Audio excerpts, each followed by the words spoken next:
November 5ನೇ ತಾರೀಕು ಬೆಂಗಳೂರಿನಲ್ಲಿ ನಡೆಯುತ್ತೆ ಶಾಂತಿ ಸಭೆ. ಎಲ್ಲ 10 ಸಂಘಟನೆಯ ಸದಸ್ಯರಿಗೂ ಭಾಗಿಯಾಗಲಿಕ್ಕೆ ಅವಕಾಶ ಇದೆ. ಅಂದ್ರೆ ಒಂದೊಂದು ಸಂಘಟನೆಯಿಂದ 3 ಭಾಗಿಯಾಗಬಹುದು. ಮೊನ್ನೆಯ ಶಾಂತಿ ಸಭೆ ವಿಫಲವಾದ ಹಿನ್ನೆಲೆಯಲ್ಲಿ ಜಿಲ್ಲಾಡಳಿತ ಕೈಗೊಳ್ಳುವ ನಿರ್ಧಾರಕ್ಕೆ ಬದ್ಧರಾಗಿರಬೇಕು ಅನ್ನುವಂತಹ ಸೂಚನೆಯನ್ನು ಕೂಡ ಕೋರ್ಟ್ ಕೊಟ್ಟಿದೆ. ಬೆಂಗಳೂರಿಗೆ ಸದ್ಯ ಈ ಸಭೆ ಶಿಫ್ಟ್ ಆಗಿರೋದ್ರಿಂದ ಇಲ್ಲಿ ಎಷ್ಟು ಜನ ಇರಬೇಕು ಅನ್ನೋದರ ಒಂದು ಕಟ್ಟುಪಾಡುಗಳನ್ನು ಕೂಡ ಹಾಕಲಾಗಿದೆ. ಒಂದು ಸಂಘಟನೆಯಿಂದ 3, ಈ ಹಿಂದಿನ ಸಭೆಯಲ್ಲೂ ಕೂಡ ಹಾಗೆ ಇದ್ದಿದ್ದು, ಒಂದು ಸಂಘಟನೆಯಿಂದ 3 ಭಾಗಿಯಾಗಬೇಕು ಅಂತ.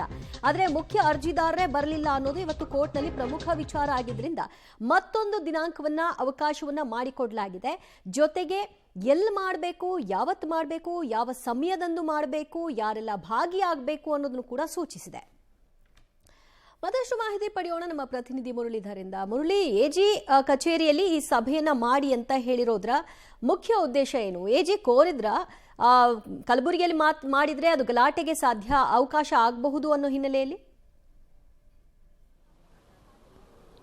ದಿವ್ಯಾ, ಆ ರೀತಿ ಏನಾಗಲಿಲ್ಲ. ಯಾಕೆಂದ್ರೆ ಪ್ರಮುಖವಾಗಿ ಆಗಿದ್ದಂಥದ್ದು ಕಳೆದ ಬಾರಿಯ ಏನು ಸಭೆ ಏನಿತ್ತು, ಆ ಸಭೆಯಲ್ಲಿ ಬಿಜೆಪಿ ಕಡೆಯಿಂದ ಪ್ರತಿನಿಧಿಸುವಂತ ಒಬ್ಬ ವ್ಯಕ್ತಿ ಅಲ್ಲಿಗೆ ಸಭೆಗೆ ಹೋಗಿದ್ರು. ಸಭೆಗೆ ಹೋದಂತ ಸಂದರ್ಭದಲ್ಲಿ ಸಾಮಾನ್ಯವಾಗಿ ಅದರ ವಿರುದ್ಧ ಇರುವಂತಹ ಸಂಘಟನೆಗಳೇನಿತ್ತು ಅಂದ್ರೆ ಅವರು ಕೂಡ ಮನವಿ ಮಾಡಿರುವಂತಹ ಸಂಘಟನೆಗಳಿತ್ತು. ಆ ಸಂಘಟನೆಗಳು ಇದಕ್ಕೆ ಆಕ್ಷೇಪವನ್ನು ಕೂಡ ಎತ್ತಿತ್ತು. ಯಾಕೆಂದ್ರೆ ಅರ್ಜಿದಾರರೇನಿದ್ರು, ಮೂಲ ಅರ್ಜಿದಾರರೇ ಯಾರು ಕೂಡ ಬಂದಿಲ್ಲ ಮತ್ತು ಡಿಸಿಗೆ ಮನವಿ ಕೊಟ್ಟಂತವರು ಇವತ್ತು ವಿಚಾರಣೆಗೆ ಬಂದಿಲ್ಲ. ಅವರ ಪರವಾಗಿ ಬೇರೆಯವರು ಯಾರೋ ಬಂದಿದ್ದಾರೆ ಅನ್ನೋದ್ರ ಬಗ್ಗೆ ಆಕ್ಷೇಪಣೆ ಎತ್ತಿದ್ರು. ಆಕ್ಷೇಪಣೆ ಸಂದರ್ಭದಲ್ಲಿ ಸಾಮಾನ್ಯವಾಗಿ ಅಂದ್ಕೊಂಡಂತ ಶಾಂತಿ ಸಭೆ ಸಕಾರಾತ್ಮಕವಾಗಿ ಆಗ್ಲಿಲ್ಲ. ಜೊತೆಗೆ ಅದಕ್ಕೆ ಸಕಾರಾತ್ಮಕವಾಗಿ ಅಲ್ಲಿದ್ದವರು ಕೂಡ ಹೇಳಿಕೆಗಳನ್ನ ಕೊಡುವಂತದ್ದು ಇರ್ಬೋದು, ಜೊತೆಗೆ ಡಿಸಿ ಇರ್ಬೋದು ಅಥವಾ ಏನು SP ಇರ್ಬೋದು, ಅವರ ಹೇಳಿಕೆಗಳನ್ನ ಯಾರು ಕೂಡ ಕೇಳುವಂತ ಪರಿಸ್ಥಿತಿಯಲ್ಲಿ ಇರಲಿಲ್ಲ. ಅದಕ್ಕೆ ವಿರೋಧವನ್ನು ವ್ಯಕ್ತಪಡಿಸಿ ಶಾಂತಿ ಸಭೆಯಲ್ಲಿ ಒಂದಷ್ಟು ಮಾತಿನ ಚಕಮಕಿಗಳು ಕೂಡ ಆಗಿತ್ತು. ಜೊತೆಗೆ ಅದಕ್ಕೆ ವಿರೋಧವನ್ನು ಕೂಡ ವ್ಯಕ್ತಪಡಿಸಿದ್ರು. ಆ ವಿಚಾರವನ್ನ ಕೇಳಿದಂತ ಸಂದರ್ಭದಲ್ಲಿ ಹೈಕೋರ್ಟ್ ನಲ್ಲಿ ಖುದ್ದಾಗಿ ಇದ್ದಂತ ಅರ್ಜಿದಾರರೇ ಹೇಳಿದ್ರು, ನಾವು ವಿಡಿಯೋ ಕಾನ್ಫರೆನ್ಸ್ ನ ಮೂಲಕ ಹಾಜರಾಗ್ತೀವಿ ಅಂತ ಹೇಳಿ ಕೇಳ್ಕೊಂಡ್ರು. ವಿಡಿಯೋ ಕಾನ್ಫರೆನ್ಸ್ ನ ಮೂಲಕ ಕಲಬುರಗಿಯಲ್ಲಿ ನಡೆಯುವಂತದ್ದಾದ್ರೆ ವಿಡಿಯೋ ಕಾನ್ಫರೆನ್ಸ್ ನ ಮೂಲಕ ಬರ್ತೀವಿ ಅಂತ ಹೇಳಿದ್ರು. ಆ ಸಂದರ್ಭದಲ್ಲಿ ಬೇರೆ ಬೇರೆ ಬೆಳವಣಿಗೆಗಳು ಆಗ್ಬೋದು ಅಂತ ಹೇಳಿ ನ್ಯಾಯಾಧೀಶರೇ ಒಂದು ಸೂಚನೆಯನ್ನ ಕೊಟ್ಟರು.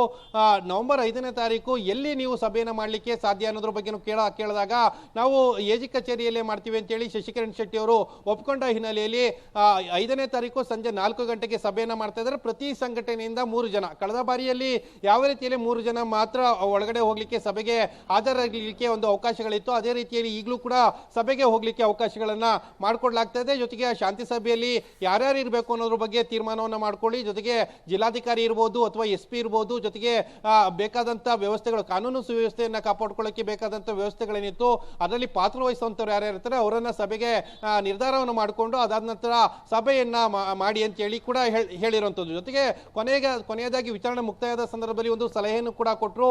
ಮತ್ತೆ ಇಂಥ ವಿವಾದಗಳು ಮರುಸೃಷ್ಟಿಯಾಗುವಂಥದ್ದು ಅಥವಾ ಉದ್ಭವ ಆಗುವಂಥದಕ್ಕೆ ಅವಕಾಶವನ್ನ ಮಾಡಿಕೊಡ್ಬೇಡಿ, ಇದನ್ನ ಸಕಾರಾತ್ಮಕವಾಗಿ ಮತ್ತು ಒಂದು ಲೈಫ್ ಟೈಮ್ ಸೊಲ್ಯೂಷನ್ ರೀತಿಯಲ್ಲಿ ಒಂದು ತೀರ್ಮಾನವನ್ನ ಮಾಡ್ಕೊಳ್ಳಿ ಅನ್ನೋದ್ರ ಬಗ್ಗೆ ಕೂಡ ನ್ಯಾಯಾಲಯ ಒಂದು ಸಲಹೆಯನ್ನ ಕೊಟ್ಟಿರುವಂಥದ್ದು ಮತ್ತು ಅಭಿಪ್ರಾಯವನ್ನು ಕೂಡ ವ್ಯಕ್ತಪಡಿಸಿರುವಂಥದ್ದು. ಆ ಹಿನ್ನೆಲೆಯಲ್ಲಿ ನವೆಂಬರ್ 5ನೇ ತಾರೀಕು ನಡೆಯುವಂತ ಶಾಂತಿ ಸಭೆಯಲ್ಲಿ ಏನಿರುತ್ತೆ, ಶಾಂತಿ ಸಭೆಯಲ್ಲಿ ಜಿಲ್ಲಾಡಳಿತ ಯಾವ ರೀತಿಯ ನಿರ್ಧಾರವನ್ನು ಕೈಗೊಳ್ಳುತ್ತೆ ಅನ್ನೋದ್ರ ಬಗ್ಗೆ ಕೂಡ ಸಾಕಷ್ಟು ಕುತೂಹಲ ಇದೆ. ಜಿಲ್ಲಾಡಳಿತದ ನಿರ್ಧಾರ ಮತ್ತು ಅವತ್ತಿನ ವರದಿಯನ್ನು ತೆಗೆದುಕೊಂಡೋಗಿ ಹೈಕೋರ್ಟ್ಗೆ ಹೋದ ಸಂದರ್ಭದಲ್ಲಿ ಹೈಕೋರ್ಟ್ ಯಾವ ತೀರ್ಮಾನವನ್ನ ಕೈಗೊಳ್ಳುತ್ತೆ ಅನ್ನೋದ್ರ ಬಗ್ಗೆ ಸಾಕಷ್ಟು ಕುತೂಹಲವನ್ನ ಮೂಡಿಸಿರುವಂತದ್ದು. ದಿವ್ಯಾ, ಥ್ಯಾಂಕ್ ಯು ಮುರಳಿ, ನಿಮ್ಮೆಲ್ಲ ಮಾಹಿತಿಗೆ. ಥ್ಯಾಂಕ್ ಯು ಪ್ರವೀಣ್ ರೆಡ್ಡಿ, ನಿಮ್ಮ ಅಪ್ಡೇಟ್ಸ್ಗೆ. ಎಸ್